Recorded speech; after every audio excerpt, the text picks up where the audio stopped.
Hi, and welcome to another edition of State Champs W's Ready, Set, Cheer podcast, a weekly show dedicated to competitive cheer and dance in the Great Lakes states. My name is Antonette Phelps, and Ready, Set, Cheer is presented by Lawrence Technological University. The Blue Devils cheer and dance teams are recruiting student athletes right now. Academic and athletic scholarships are available. You can recruit yourself by visiting ltuathletics.com. Hi, everybody. So I am flying solo today. My girl Sydney is out of town this week, so I'll be hosting this episode alone.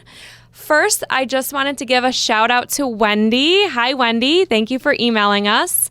She wanted us to give Huron League some love. So first, let's talk about Huron League. We think we'll have a coach or two on in the next coming episodes.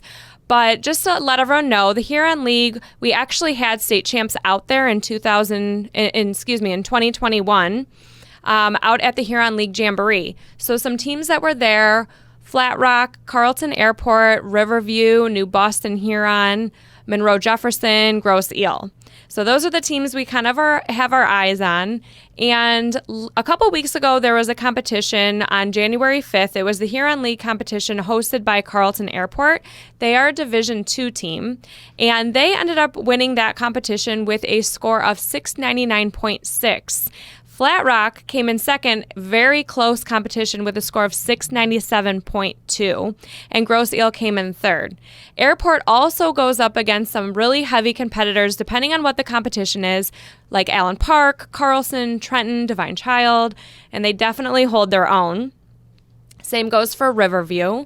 And I've also heard that Airport's coach Amber is a total rock star, so I'm hoping that we will be hearing from her soon. I watched a clip of their round 3, really pretty basket toss, really strong team, and I'm excited to learn more about them.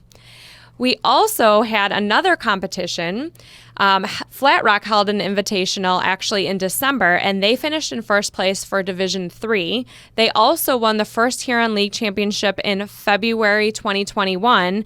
But some other notable stats for Flat Rock is 2016, 2019, and 2020, they were district champs. 2017, 2018, and 2021 state qualifiers. And in 2021, they came in fourth place overall at states for Division III. I actually do remember watching them last year, and I was commenting on them a little bit, but I do remember thinking Flat Rock had amazing talent. And then one more for the Huron League. On January 19th, they had one at Jefferson. Airport won that one with a score of 725.5. Jefferson came in second with 713.44, and Grosse Ile came in third with 708.86. So I thought that was really cool to watch because I saw everybody's scores really rising just in a matter of those 2 weeks. So hi, Huron League. We love watching you, and keep up the good work. All right, everybody, let's get into our interview with our guest today. Okay, this week we have a very special guest on our show, actually a returning guest and a friend of mine, Marcy Vander Eek.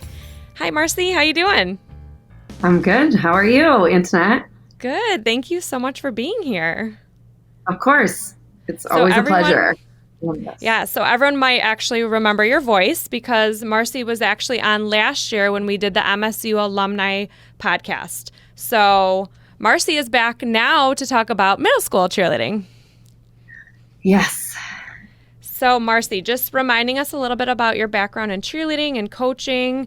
You cheered at Port Huron. Is it Port Huron Northern?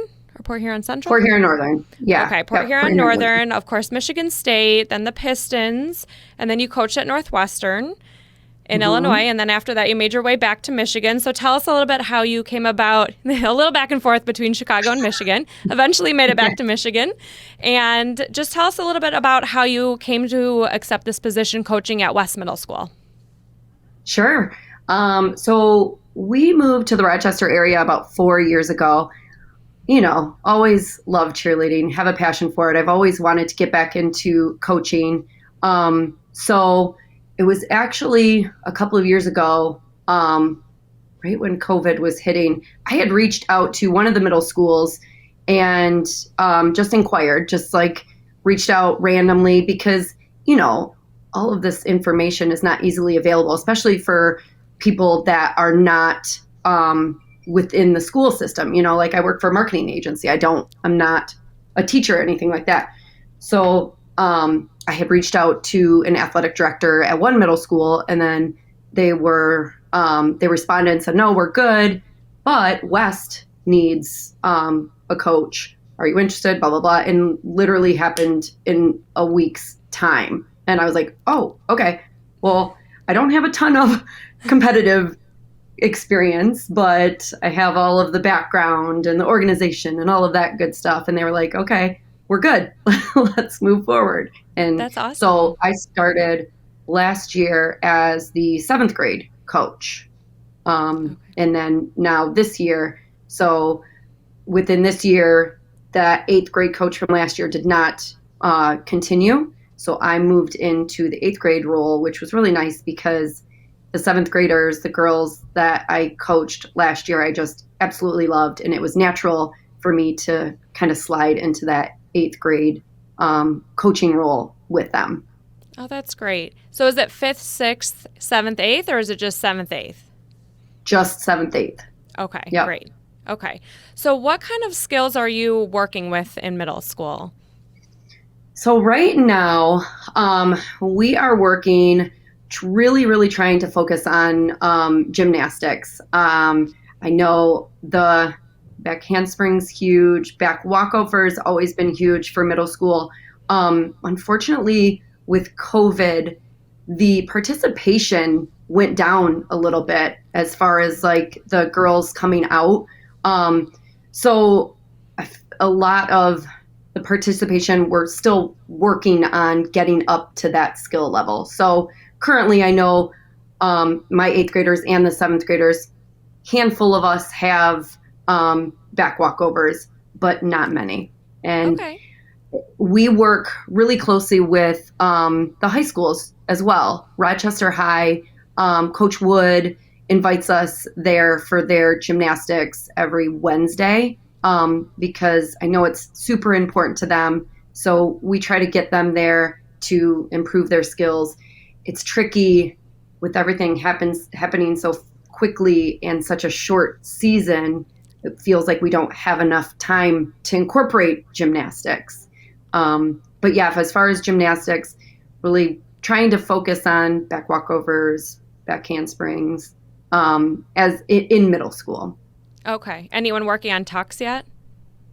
We have a couple girls. Yeah, we have a couple girls that have tucks for sure. And you can see the athletes that have been in gymnastics prior years. And those are typically the ones that have the handspring and the tuck. And it's just like you and I, when I didn't learn a handspring until high school.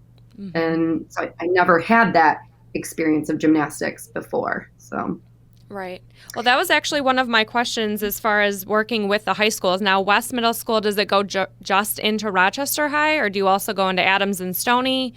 How does that work? We're unique. We feed into Adams and Rochester. Okay. And both really good schools. Yeah, 2 amazing schools. And very supportive as far as like feeder schools and easy to connect with and reach out to and super helpful for the girls. So I've got about majority of my 8th graders going to Rochester next year. I think the 7th graders, majority of them are going to Adams. So it flip-flops. Oh, that's cool. So you said that you do work with the coaches as far as Susan Wood, who is the Rochester coach, and you also work with the Adams coach a little bit as well. Like, do they know what's coming to them from you? Do they have a pretty good idea?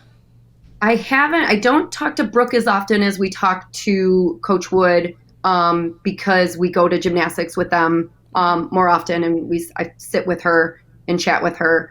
But in the beginning of the year, Brooke had allowed us to come there and cheer one of their varsity games, which was super cool for the girls. Yeah. But yeah, so Coach Wood has a better idea of who's coming to her school. Yeah. Okay. As far as girls. Yeah. Yeah. That's great. I mean, I'm sure that's very helpful for them as well. I know, like the middle school I went to, we kind of dispersed all over Oakland County, so it was really hard. Like for Notre Dame Prep, for example, we didn't have necessarily one feeder school, so they don't really know what's coming to them. Whereas maybe a Rochester and Adam knows who's coming up and who to look for from West Middle School. Yeah, and with that being said, their JV coach, Jessica Ma, is super helpful for us as well. She makes time to come to our practices to help out. And I know that she likes to have an idea of who is coming over to Rochester, what their skills are, what we need to start honing in on. And she's really helpful there and really a great mentor to myself and Coach Michelle, who coaches 7th grade. That's great. So going back to the skills a little bit, so we talked about gymnastics. So what do you think is the most important skill that you want middle schoolers to walk away from when they leave West? Is it the gymnastics, or are there other things as far as jumps and motions and voices? Do you kind of focus on everything, or is it like, I want everyone to walk out of here with a back walkover? No, I think it's a little bit of everything. You know, in middle school, they're really trying to find their passion and hone in on what they're good at. And some of these girls are going to move on to do cheerleading throughout high school. And some of them are going to realize, okay, this is just not for me. And so just really trying to evolve them to understand the team mentality concept, and while working on these individual skills. Now, as a cheerleader, there's so many skills that you have to learn. I think obviously tumbling is huge, especially in the Rochester area, but just visualizing the look of the tightness and the motions and how like stiff you should be in all of your each particular motion and jump. We took the girls to Lake Orion a couple of weeks ago to watch. It was Rochester, Adams, Stony Creek, Lake Orion, Athens, and just to have them see that, because last year competition, it was more of a practice. We had kind of a fake competition, you know, it was us and one other school. It really wasn't. They didn't get to see, and if they haven't seen it within their families, or they're really not into it or involved, they don't know. I can say, hey, be stiff, or, you know, like tighten up over and over. Give me your facial, smile, show. But they're doing the best that they can until they actually see it, you know, like, so it was really cool to take them and see. And I'm like, you see them, like, yeah. They're wearing masks, and you see that they smile with their eyes, you know, like we have to smile with our eyes, obnoxiously, you know, so just teaching them how to perform and be a cheerleader at this level. Well, speaking of competition, you had your first competition on January 16th. Is that correct? Yes. Okay. Last Saturday. Okay. Yeah. How did that go for them? It didn't go as well as we hoped. And to be completely honest, I'm not even sure what we had hoped for or what we had expected. Mm-hmm. I don't know. I know that the Rochester area schools are all very competitive, but it's so up in the air we had girls out for COVID, and we've heard, you know, we communicate with the other middle schools as well via Instagram, Van Heusen and Hart, and we're going back and forth, like, are you guys struggling with sickness as well? And so we're all kind of experiencing that, and I'm like, I don't know what to expect to see on the mat. So I just know what our girls had to do. And, you know, we start off with basics to make sure that we can hit everything tight and sturdy. And when we went into Saturday, we went in really confident and we were looking good. And they did good. Round one, we sped through and we got a penalty. And our scores were not as great. We were last. And I hadn't told them, just because I didn't want to get their spirits down, because I know, quite honestly, we spent a lot more time on round three. And I knew that they could bring the energy for round three. And they did. And their round three, like, brought me to tears. You know, like, they did so good. And what was so hard for me was to watch them just not know. And they did take last place. And the scores weren't as high as we had hoped for. So it was a little disappointing, but again, and I've told them and their parents, like, everything that they had given to me was everything that I expected, and they looked so good for us, you know. So that's all I could ask for. And moving forward, now we know a little bit more what to expect. We know what the other schools' scores were. We know who we can kind of chase, you know, as far as like how we can get ahead. We also know that how to set realistic goals. And we're going into this next competition. We just want to get better scores than last Saturday and improve all scores. Of course. So and I think that's what a lot of coaches go through that too, is just we want to get better every week. Yeah. So when is your next competition? Sorry, go ahead, Marcy. So it's Saturday. Our next competition is Saturday. It's at Adams. So for Stony Creek, when we got last that week, you know, I had 2 girls that had COVID, so I had to pull them out. I had to rearrange round 3 and minimize some of our stunts, so we didn't get as many points as we'd hoped. So going into this week, putting them back in, changing things again. And we had Monday off. We had a game on Thursday. So we've got 2-ish days to do this and make the changes, and just all happens so quickly. And I wish that we had more time, but the girls are so focused. For middle school, they surprise me. They're focused and they retain it. And so I'm confident going into Saturday that they'll do just great. That's great. I mean, it's a hard year. It's another very fluid situation with every team kind of struggling with girls being in and out and sickness and injuries and everything else that goes into it. So I know it's a little bit tricky. So Marcy, was this some of their first time competing when they had that competition last weekend? Yes, this was most of their first time competing. Some of them competed last year, but like I said, last year we had, I think, 7 girls, something super small. And they went out there and held their own and they did it. But it was so different today. We've got a total of 14 girls now. We take 11 for round 1 and 13 for round 2. But yeah, it was most of their first time competing. And even with last year, this felt like their first time competing. Oh, that's so fun. We were about to go out, and one of my captains, super confident, like great leader. She, you know, we're about to go to the floor, and she turns to me with pure panic in her eyes and glossed over, "Where do I go? Where do I go?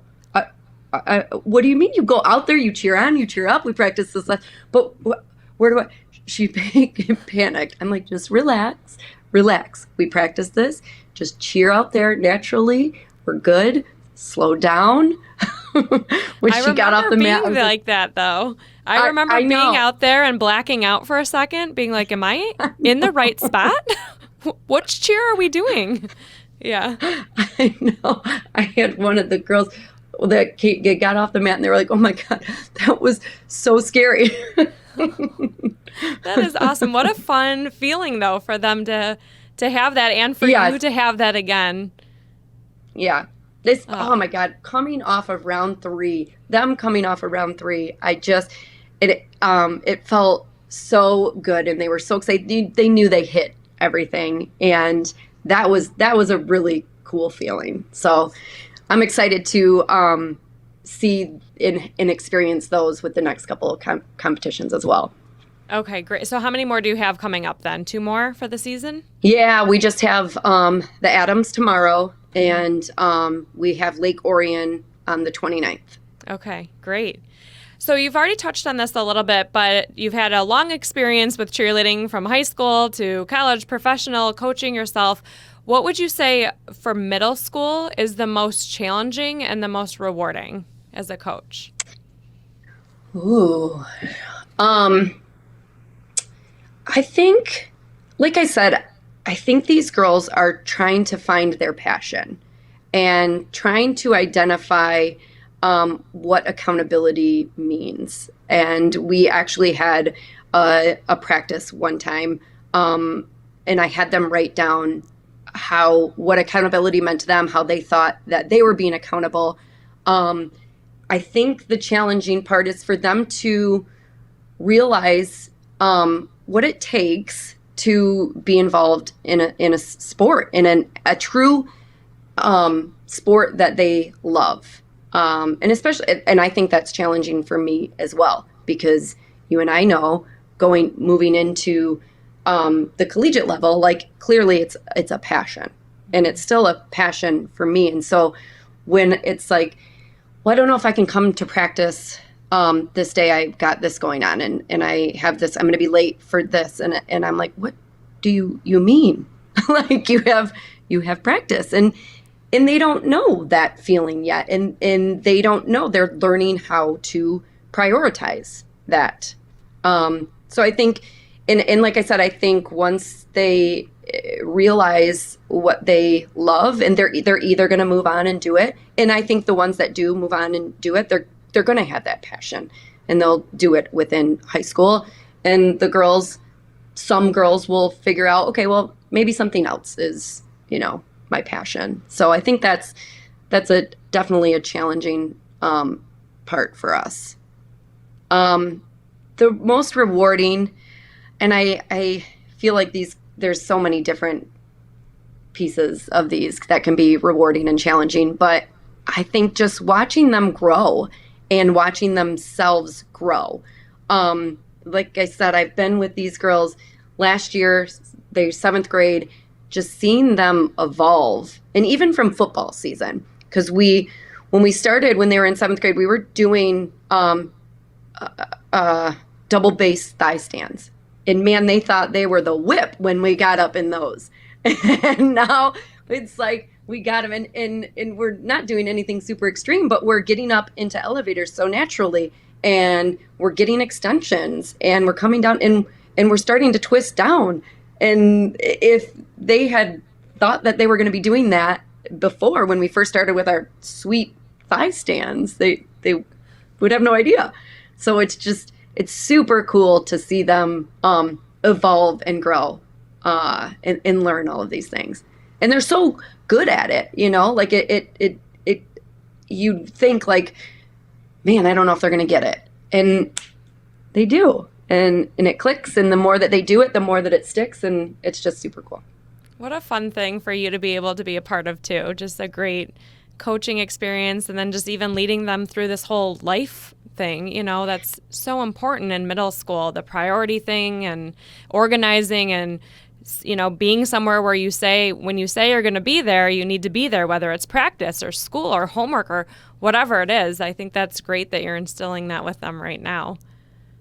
Yeah, it's really great. And they're truly a good group of girls. You hear, like you can have cattiness on cheerleading and attitudes and everything. And I have to say, these girls have been wonderful, and they do have a passion for it. And it's really great to watch. That's awesome. So if there's one last thing you want to tell all the listeners about coaching middle school cheerleading or about West Middle School, what would it be? About West Middle School. Can't hold us down. We will rise above. We added that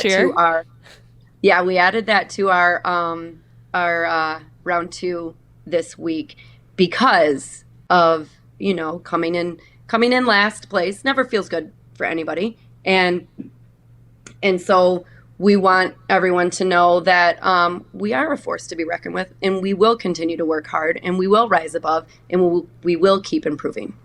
I love it. I love that you put that right in the cheer for them too. That's great. Well, Marcy, as always, thank you so much, and best of luck to you and your girls this season. We'll be watching for you. Thanks, Antonette. It was really great speaking with you as well. It's always great catching up with Marcy, and I really loved hearing some of that information she shared with us about middle school cheerleading. She definitely has a passion for coaching, so that was awesome. Before I list off some competitions to keep your eye on this week, I want to remind everyone that State Champs was at the KLAA West Division cheer meet last week, and Sydney was actually able to be there to check out some of the teams. If you take a look at our State Champs W Facebook, Instagram, Twitter, YouTube pages, you can see clips of Sydney actually interviewing a couple of the girls from the Brighton cheerleading team and also the head coach, Christina Wilson. We love her. She was on our podcast last year. You might recall that. And it was really fun watching them. Brighton looked really strong. Everything hit.